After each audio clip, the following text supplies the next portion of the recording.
So on the Mark 5 Jetta that I have, the little window switch broke here. So I'm going to replace the switch, and it actually comes as a unit like this. So it's one part with the one connector that plugs in that basically services the 4 window switches and the lock button. So here we go. So we need to remove this piece of trim. There are no like fasteners, screws or anything you have to undo. You just have to pop it off using like a trim tool carefully. The thing to note, I'm gonna start at this end with the trim tool to kind of pry it and work your way back. The trick is there's actually, the way this piece connects is secured is there's like plastic posts that go straight down into the door panel.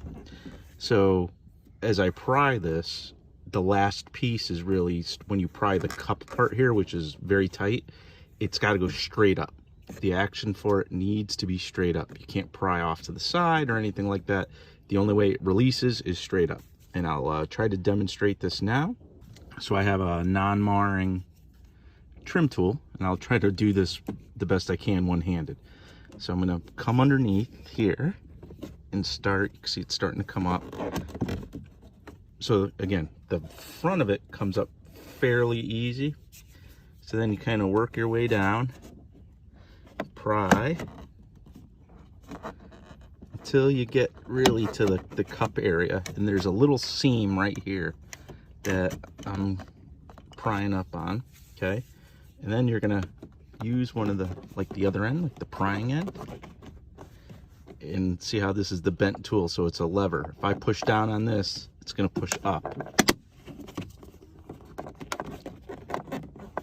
So as I push down on this, the force is gonna be straight up on the part.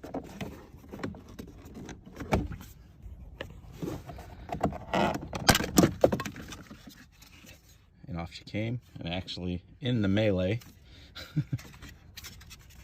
I want to show you what I'm talking about. So you see that post in those 2 little tabs, plastic tabs here? So there's this deep post and 2 plastic tabs, those basically secured in there. So it's very important that to release this piece of trim, it has to come straight up, because if you bend it, you could either damage these or it just won't, it'll just hang. So this guy came flying right out of it all in one shot. So this is what I'm replacing. Here's the replacement. This is I think the newer style with the little like silver trim at the ends, but that's fine. So pretty simple stuff. Make sure the connectors are the same. There they are. So we're gonna pull on this like light blue tab, and there goes the old one. Doing this all one-handed. And the new one is just gonna go right in. There, new one in. You heard the pop, right? So now I'm just gonna feed that back into the piece of trim here. And again, when I reinstall, it's pushing it straight down to ensure that these tabs here can collect there, and that these tabs here are connecting there with the little metal piece as well. So coming up, gonna pop this guy in here. It's in. This piece here is the inside of the door handle, which goes there. Same thing, this had these little posts that went into these circles.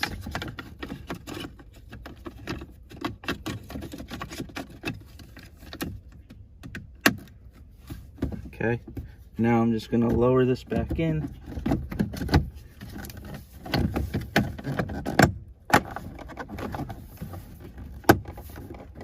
That's it.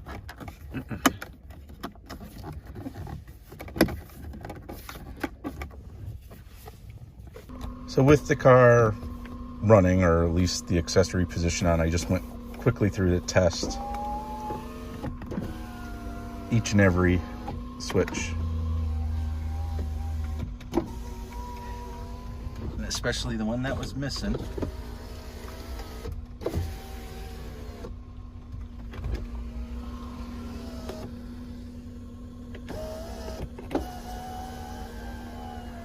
So that's really it. Quick, simple fix. This, I believe, is actually like an aftermarket part. It's not a OEM Volkswagen switch, but it fit okay and it operates.